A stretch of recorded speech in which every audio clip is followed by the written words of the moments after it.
you talk about one of your priorities being installing the offensive package. Is there, at what point during the spring do you expect it to be where you can look at it and say, okay, it's installed, we have the offense in? You know, you never get it perfect. You're always polishing something up, but I think there'll be a pretty good semblance of it after probably 4 practices. You know, I mean, and now are you going to improve on your skills? Yeah. Are you going to improve your techniques? Maybe a little read here or an adjustment there. Yeah, you're going to do that constantly. But you know, the idea is not to make it overcomplicated, because once you get the thing installed, I mean, the bulk of your time you want to spend developing your skills and going through your drills and things like that. So, you know, because the one edge that you have offensively is that providing you make choices on what you're going to run, you can ensure that you rep it more than anybody works to defend it. But you have to make those choices, and you have to get it in, and then work to develop the skills to do it with as much precision as you can. It's kind of like once you learn the alphabet, and then you write a lot, you know. At what point did you distribute playbooks after you got here? Well, that's, shoot. I can't say that we really did. You know, some tape, some DVDs. To me, when playbooks kind of went out of style, I mean, you know your plays, you know what you're running, but as far as some big old thick playbook where it's all written down and you have somebody with a ruler constantly changing it and using whiteout all night, you know, to me that became kind of obsolete when they quit using 16 millimeter film. And the reason it was, I think, necessary with 16 millimeter film was there's only so many copies of that film. It was hard to duplicate that film. And then so the next best thing was to write it down, you know. But now, you know, your cut-ups are really your playbook. You know, as you take the film at the end of the season or the end of spring and you chop it all up and you put all these, you know, all the say the zone left, you put them all on one tape, and the white cross, you put them all on one tape. All your vertical routes, all on one tape by this formation, that formation, the other. I mean, that's your playbook. And so now you just duplicate it on film, because, you know, the visual of it's a lot better than just looking at a blank or at a piece of paper with some lines drawn on it. And, you know, the fella says, well, all right, I'm this receiver here, and I can see what I do here. And so in this formation, I stand here, and there's a picture of it, you know.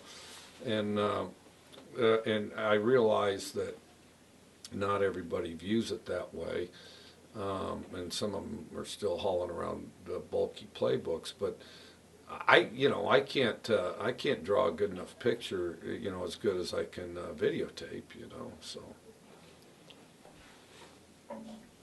You guys going outside tomorrow, no matter what? Mm-hmm.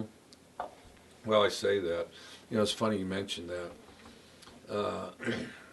My first spring ball at Tech,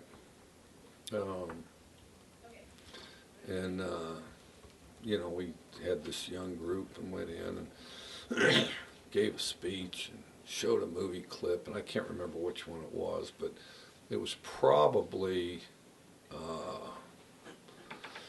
the William Wallace one with Mel Gibson, where they're going to defy the English at all costs, you know. And so, I mean, these guys are ready to run through a wall, and it's, you know, it's a clear day in West Texas, a little breezy, but no big deal. So we get out there at practice, and we saw every weather condition. Okay, when we first got out there, it was rain. Yeah, just heavy rain, and with the wind, you know, it's heavy wind. Okay, then it rained with heavy wind and rain. And this is over a course, and this isn't uncharacteristic of West Texas. And this all, what I'm describing, happened within about an hour. And so everybody charges out there, you know, never going to leave the field and all this. So we had the heavy wind, the heavy rain. Okay, then it started hailing. Okay, and so we're kind of gauging the size of the hail. And as it's drilling these guys in the helmet, I mean, it's flying off their helmet like popcorn. You know, each one of these things would hit their helmet and fly like 3 feet, you know. But, you know, everybody's all cranked up, enthusiastic, and it's like, you know, you didn't want to wreck the whole mojo of, you know, leaving the fields, you know, because, you know, we persevere, we try hard, all that. Well, then, and I used to think this was an exaggeration, tall tale and all that stuff, until I got out there. And but a couple times a year it rains mud, and what happens with that is you know, you'll have a dust storm, and if the rain clouds and the rain catch up to the dust storm, then the rain comes through the dust storm, and literally there's splatters of mud. And so then they went from the hail to splatters of mud all over helmets and faces and coats and shirts and everything. And you know, raining mud, you know, only lasts probably 15-20 minutes, but it did. We saw pretty much everything but lightning, and lightning is the one thing that would have stopped practice, and so we didn't stop practice. We got through it. So well, we're looking forward to this. It may be like you know, Lambeau Field, you know, playing the Chicago Bears or something, but it should be fun one way or the other. Are there any positions that you're specifically looking to evaluate? I mean, obviously you're looking at everyone and getting out there for the first time since you became coach and getting things going. But is there any key positions that are of particular interest to you? Yeah, all these 103 right here. I guess you know, depth in the O-line. We're evaluating everybody. There isn't anybody that's not being evaluated. And it's for on a couple levels. First, who's the best player? The other thing is what exactly can these guys do? What skills and talents do they have? And are there ways to utilize them and get them on the field? Some of that, you know, you just have to think through it. Well, this guy runs this route great. Well, how can we get him out there to run this route? Well, this guy's a great blocker. Well, okay, if we put him in here on all the screens and he gets to do a lot of blocking, and these plays are going to go further, and so it goes. And so there will be constant evaluations as far as how to rein in the talent, but also, you know, who's the best player, which is how people typically think of it. And so we'll be doing that, and that'll be steady, and that really never ends. And then just trying to get the guys in the best position where they can contribute out there on the field. And so what's really challenging about this spring, every spring, you know, you reinforce your package. Well, here they're seeing it for the first time, and what makes it even more difficult is we need to be as precise in teaching it as we can, because, you know, at the front of the line there's not seniors and juniors who have seen it before telling the freshmen and sophomores. I mean, there's us telling the seniors, juniors, freshmen. I mean, we're telling everybody, so you don't have that duplication of efforts of people that have been here before. And then the other thing is are becoming familiar with the players and their talents and how to utilize them in a fashion that's best for the team. And so I think everybody's excited about it. Speaking of being excited, you've coached for years. Obviously, you've not stopped talking football this entire time before coming here to Washington State. Any sort of butterflies of getting back into things and getting down to business? Oh boy, I talked more football when I was out than I ever did when I was in. No, I can't say that there is, you know, but it's the same from the standpoint. It's the same. I think people don't realize that this exists at times, but I mean, it's the same as it always is.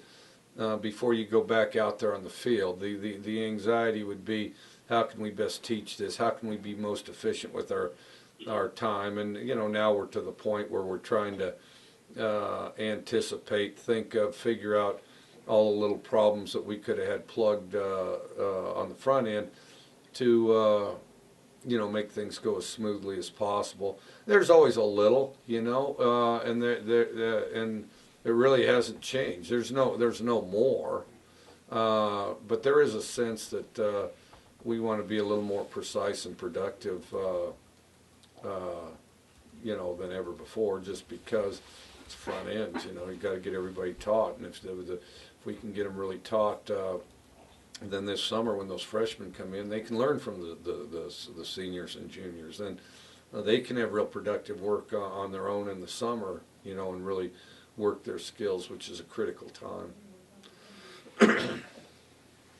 You lost a couple seniors last year at the wide receiver position to graduation in Carstetter and Isaiah Barton. But from the game film that you've seen, how impressive have you been with some of the young receivers on the roster? Yeah, I think we've got a pretty good group. I think that we've got to see. They're taller than the guys I've dealt with in the past, which I like. You know, we tried to get tall ones. Everybody's it's funny. The NFL nowadays thinks that we actually chased around guys like we tried to get guys no taller than Wes Welker and Danny Amendola. No, they were just the best ones. We played them anyway. If they were 6'3", we would have liked it even better. But we got some taller guys like that. Pretty good speed, pretty athletic. Not as much experience as maybe we'd like, but you know, every team's got that. Every team has graduations. Every team's working on something. Question? Oh, go ahead. Sorry, one guy in particular that blew up last season was Marquise Wilson. How special can he be in your offense? Well, what I like about him is he always wants the ball. You turn on the film, he always wants the ball. Doesn't care the situation, throw it to me, okay? And then he's explosive once he gets it.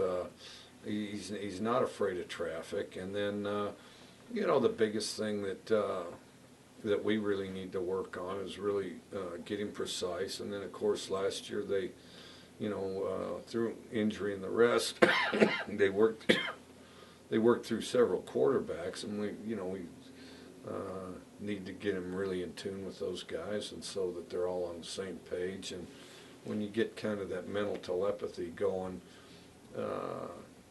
where the quarterback goes back and, all right, he's got a corner, so I know on the corner when the coverage is like this, he's here, so I throw the ball here, and everything's just a count quicker, then your execution really raises, and you get pretty tough to stop. Is Skylar Stormo no longer with the team? Who? Is he? No, he's off the roster. He's off the roster. Okay. And are there any guys on here who aren't going to participate in spring practice? Not that I'm aware of. I mean, if they're there, I coach them. If they're not, I don't.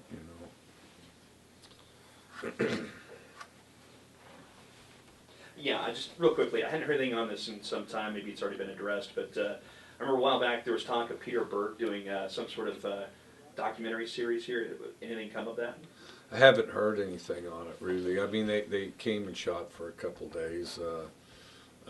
It's kind of the most boring days we had to offer because everybody was coming and moving. But I haven't heard anything. I have seen the Freddie, and of course I know Peter, and all his stuff's interesting. It was funny, saw him the other night on Californication, so all of his projects are diverse and interesting, but the Freddie Roach series is really interesting just as far as as a coach. He's working with boxers, but everybody's got their approach, and all coaches are obsessed, and he would be one of them, and does a heck of a job. So I think that's an incredible series. What do you think a project like that would bring to you and to Washington State? Well, I think it'd be a lot of fun, and I think it'd be a lot of fun, and I think everybody would kind of learn a little bit, and then the other thing that was interesting to me when those fellas were out here, just talking to them about some of the guys that they worked with or shot or filmed, you'd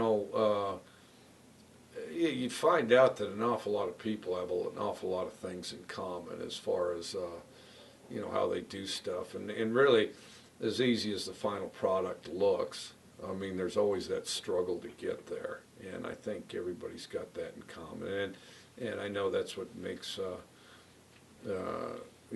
Freddie's deal compelling. There's nothing fancy about it, some nasty neighborhood down there. It's got that gym that's got a lot of character, and you get sweat and blood and chunks flying all over the place, and got this crew there, and everybody's focused in and does their thing, and I mean, and that's how it is. I mean, people think of photographs of coaches and players in stadiums. Well, players are sitting there lifting weights and running and doing this stuff at bizarre times of the day, whether it's morning or night, and coaches are locked in dark rooms watching film, and there's cups and wrappers all over the place, you know. Any questions on the line for Coach Leach? Hey, Coach, this is Nick Gerenius of AP. How are your quarterbacks lining up right now on the depth chart, or are they lining up on the depth chart in any particular way? Well, we're going to take a look at Jeff Toole and Connor Halliday, and we're going to start there and try to get some reps on them and kind of evaluate, see how they look.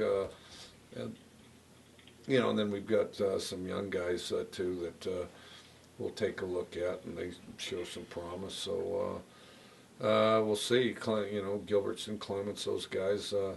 We'll get them some reps too. During spring, we run 2 Pascals, so even though I can't be both places at once, the second Pascal will be on film, and I'll watch it every day.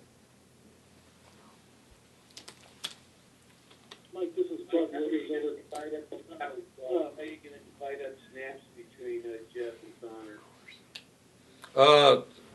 Right now, 50-50. Go ahead, Bud. That can change from one day to the next. I mean, it's just kind of what drills we have going and what we want to take a look at. But that's the thing, is we want to get a look at all of them. Connor is able to handle it physically? Well, I assume,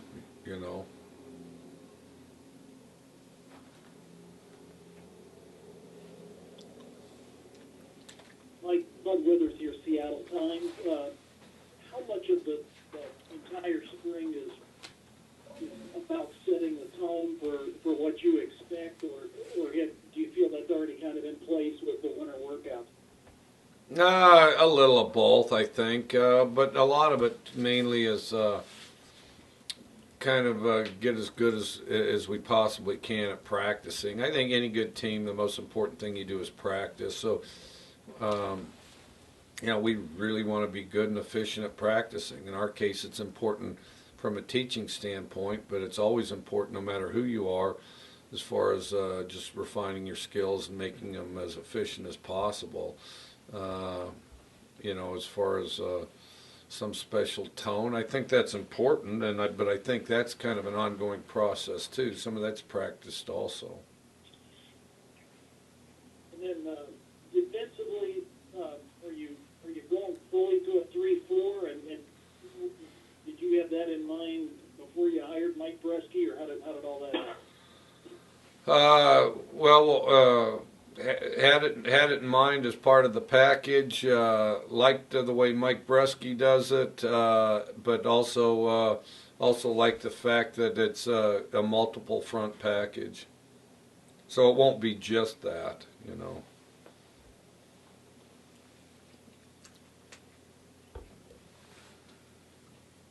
Mike,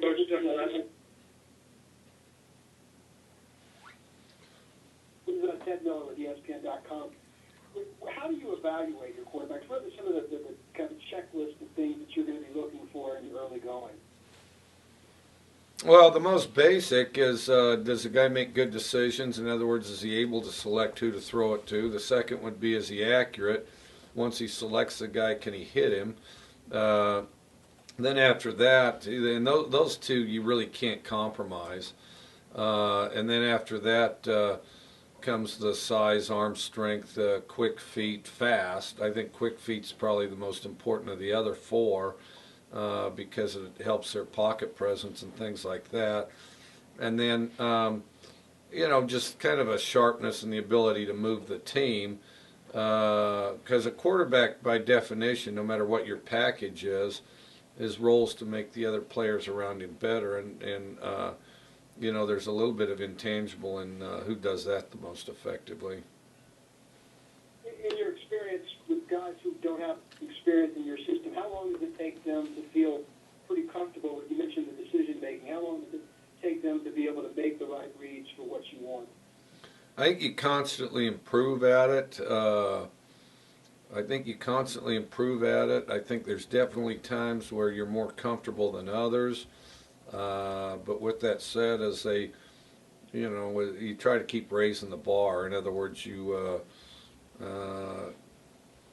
try to continue to make it a little uncomfortable because you want them to improve. But with that said, the more you do it, the sharper you're going to get, really.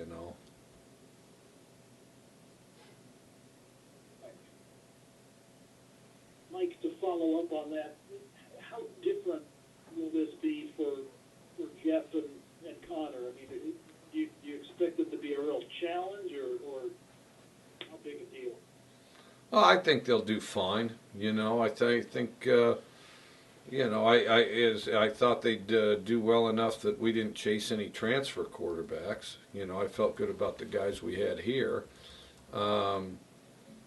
It's not like it's not like you're starting from zero and that there's no skill set. They already have the skill set. We may feature different plays and different throws, and as they become familiar with it, and it becomes automatic. I think they have the skill set to do it. You just want to kind of streamline it.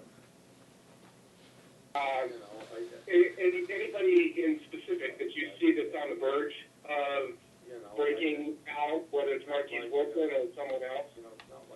I think a lot of guys have that ability. It's difficult to put a cap on that. Every time I try to speculate that, it's almost like it's the kiss of death. My favorite question, which I've failed miserably at answering for years, is who of the freshmen do you think will be able to contribute early? Yeah, and I've been miserably wrong on that. The biggest thing is the guys that adjust the quickest, and then you can't ever. I think you just go out there and do it. But I think the things that will be important. I mean, they'll providing they have a good talent level, it'll be guys that focus on what they can do, their job, and just try to enhance those skills and don't try to do too much, and then just steadily improve. Awfully tough. I think there's going to be a couple things. In most springs and camps have this. There will be some guys that are pleasant surprises that emerge and do really well, and it'll be kind of like, well, where did this come from? I didn't see this happening. And then, there'll be other guys that may eventually turn into really good players, but they're not ready to be good players right now. And the just kind of the getting adjusted, them getting comfortable, them not trying to make too much out of it. Maybe a year from now or something, then they explode and they take off. So these are kind of moving targets, really. But that's the other thing with the evaluation. I mean, our evaluation is more in depth, more key now because it's just getting familiar with the talent set that our group has. But with that said, none of these guys stay the same. I mean, a year from now, their talents, abilities are all going to be wiggling around, some forwards, a few backwards, some moving quicker than others, somebody passing somebody falling behind somebody. I mean, that never really ends. And so anyways, and that's part of what makes it consuming. Mike, how much of a concern is the linebacker position overall? Well, I think there will be some new faces, and we're excited to see. I think we got some good bodies to work with, and it really is a pretty exciting position around here because as often as we blitz, these guys, it's like a raffle out there to see whose number's called and gets to fire away. So I think it'll be really exciting for them, and we do, like I say, have some good guys to work with. Made some changes there already in terms of guys you try out at that spot? I'm sure we will. You know, there'll be some moving around. I think occasionally there'll be moving a guy from offense to defense, and then there'll be some, you know, moving around within their side of the ball, either side of the ball, and then, well, and it's not an exact science. You try to pinpoint it the best you can, because players will develop quicker once you get them settled into a spot, and then they can really, you know, work that position as opposed to constantly moving around. But I've never been a part of a team where you didn't need a couple utility players that could pick up the slack too. Is there anybody you could name that's definitely going to get a shot there immediately? Yeah, we're still talking about it and looking at it and have some time on it.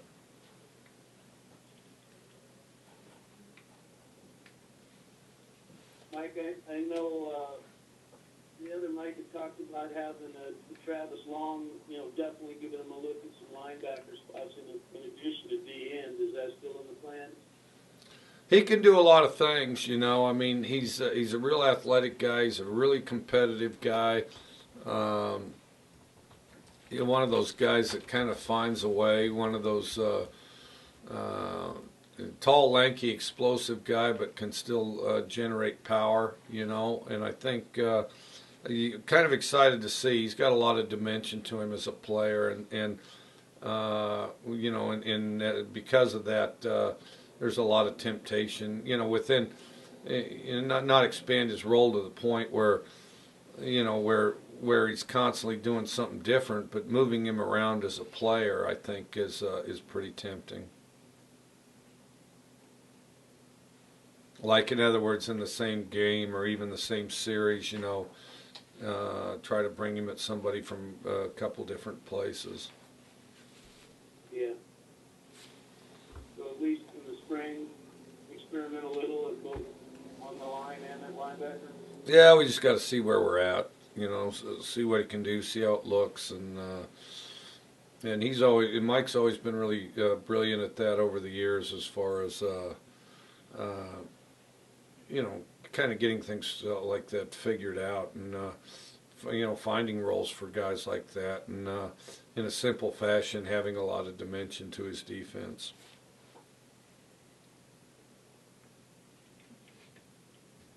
Around here, you got to be named Mike or Eric, pretty much. That's very key. I noticed that you're trying to simplify plays, you're trying to simplify the coaching staff, different. Yeah, we try to have complicated names among the players and simple names among the coaches. Does that work for you? Good, good. Oh, Mike, I know what I was going to ask you. I forgot earlier. Technically, do you not call anyone a tight end, but in certain circumstances, you essentially have a guy who you call an inside receiver, or you call him an H-back that lines up like a tight end, or how does that work exactly? Well, like you're referring to, like a true tight end. They're ridiculously fun to have. The most of them that would be best at it are playing defensive line on any given team, because you're talking about, you know, the rare commodity of big, fast, and can catch, and there's just not too many guys like that. When you find them, they're they're incredibly fun to have, because you can create all kinds of mismatches. And then, you know, of course, the best is, you know, to kind of have that, you know, the smaller inside receiver, and then the big tight end, then the small guy, the big guy, the small guy, the big guy, and you know, you can do a lot of stuff. It's finding the big guys hard. And there's a difference between having a good true tight end and just lining some guy up there that wasn't good enough to play offensive line and saying, well, he's a tight end. No, he's not a tight end. He's just shaped like a tight end. He's not a tight end. And then I think that in evaluating that, you got to resist the temptation to take, you know, a good receiver off the field to put in a subpar one just because he looks like a tight end. But if you get a real true tight end, I mean, that's more fun than a coach should be allowed to have. What is your plan with Lynch? I think he'll do real well. I think he's the type of guy that can. He appears to be the type of guy that could play true tight end and can also play some fullback in the backfield. You know, that lead back type of guy, and if that's the case, without overloading him, and without asking him to do and execute too much, so it diminishes his what he's really good at. I could see him potentially having both roles in some ways, but the biggest thing is to see what he can do, get him really good at something, and get him out there.